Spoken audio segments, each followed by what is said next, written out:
Congressman Andy Biggs is here. Congressman, good to talk to you, sir. Hey, Vince, good to be with you.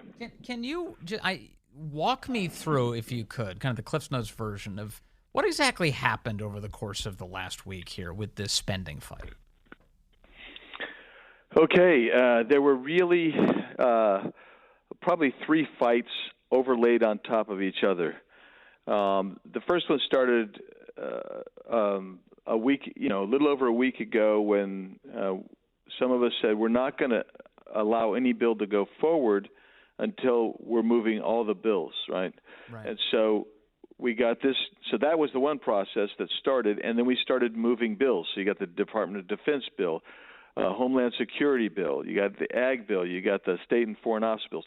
So there was, in about a 72-hour period, Congress considered, moved through rules, did the floor amendments, debate that lasted, many hours, and it was an open process.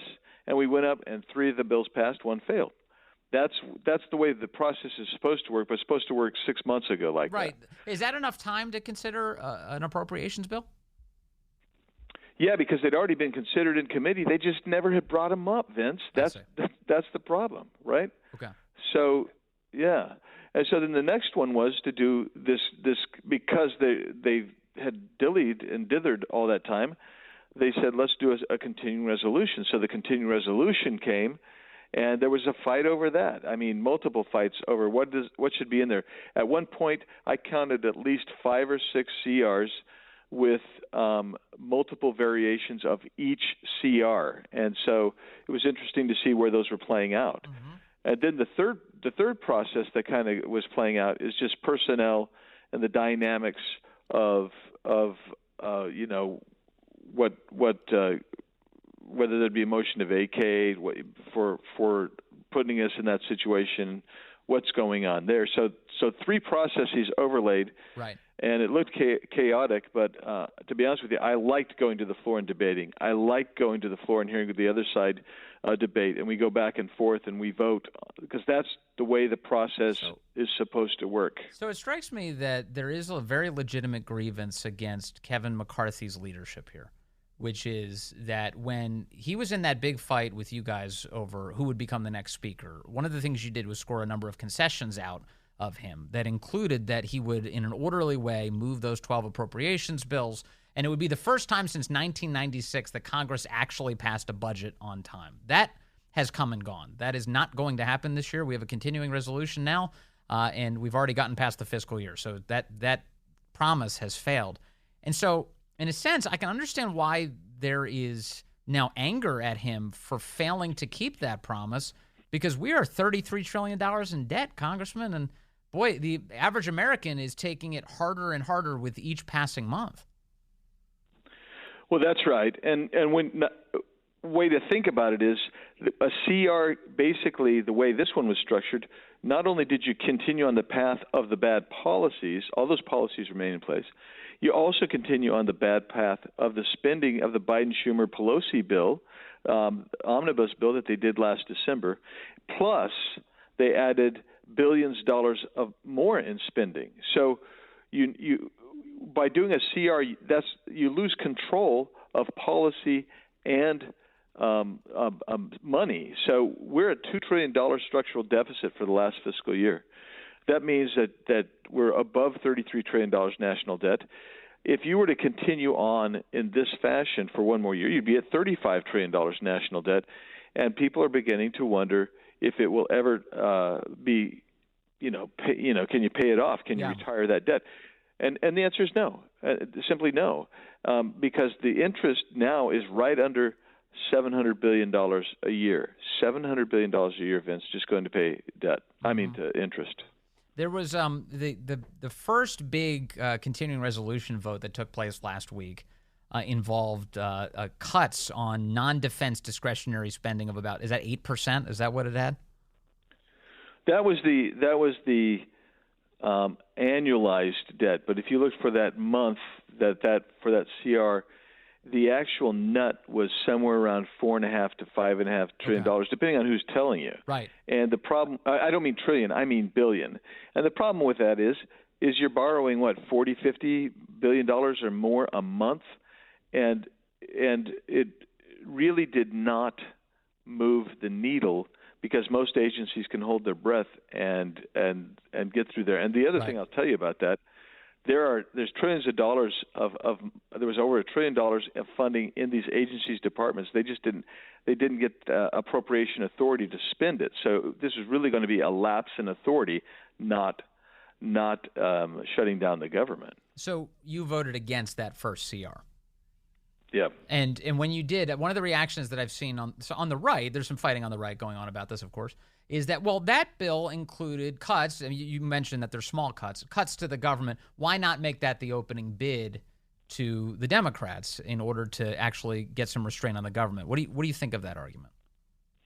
Well, what they were really trying to sell is the border security policy, which was HR 2 without E-Verify. Right. But we already passed HR 2, and earlier in the week we'd already passed DHS with a full slate of policies on the border. And what everybody here would tell you is, you have to have something in place to require enforcement of the law by the Biden administration. Sure. And the CR was not providing that enforcement mechanism. That's part of the problem. Right. So throwing more money at the issue is not actually how you address the problem. It's forcing the Biden administration to actually secure our borders, which is already the law. That's exactly right. And HR 2 has been sitting over the same bill as with E-Verify has been sitting over in the Senate now for what, 4 or 5 months now, and they've done nothing. So we knew we'd get it back without it. So my position was, let's try to tighten it up so where we can go this administration at least into enforcing the law.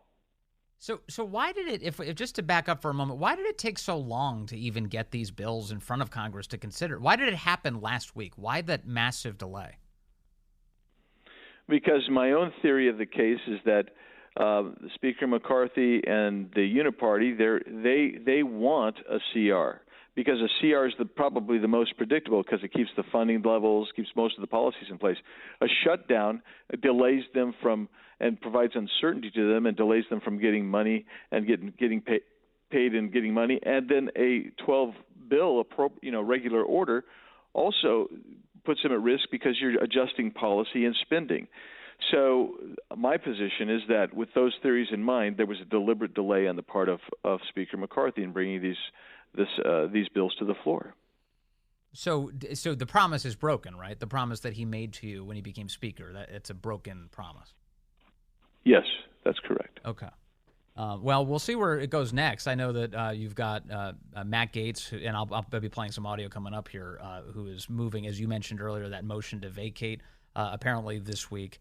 It seems to me at this moment that he's kind of stands alone. I don't hear a bunch of people coming out and saying they're all on his side, but imagine the Republican conference will make that more clear as the days move ahead, no? Yeah, I think so. So I don't know when he's going to file his motion.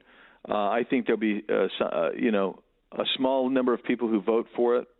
I think McCarthy probably survives, but I think this will be kind of a shot across the bow. Okay. Let me move to impeachment because you are in two very important committees related to it, Judiciary and House Oversight Committee. The first impeachment inquiry took place last week. I was really pleasantly surprised by how much new information came out just ahead of the hearing to prepare people for it. And then the hearing consisted of a panel of experts talking about all of their grave concerns about the Biden family's finances. Was that, do you think, an effective opening volley as an impeachment inquiry goes, and what should we expect next? I will give us the Democrats. They clouded it up with a lot of emotion, but when you peel back the emotion and the smoke from their emotion, the data and the facts I thought were solid, and I think they really did point to Joe Biden. I know that the people keep saying, "Oh, it's not Joe Biden," so I was pleased in that sense.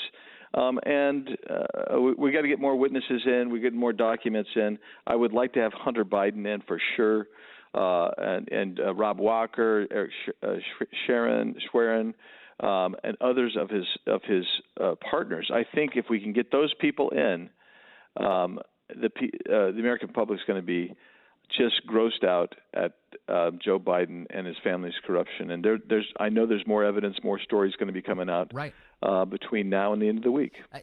Do you think it's important that we acknowledge that the goalposts seem to have been shifted pretty dramatically by the left, that we need to see a paycheck with Joe Biden's name on it in order to get to the point where we say he's guilty of bribery or corruption? Because, as Jonathan Turley pointed out, if a family member of yours is a beneficiary of your own corrupt actions, that is bribery. That's if Hunter Biden's getting paid and Joe Biden is taking official government actions in order to achieve that, that's bribery, isn't it?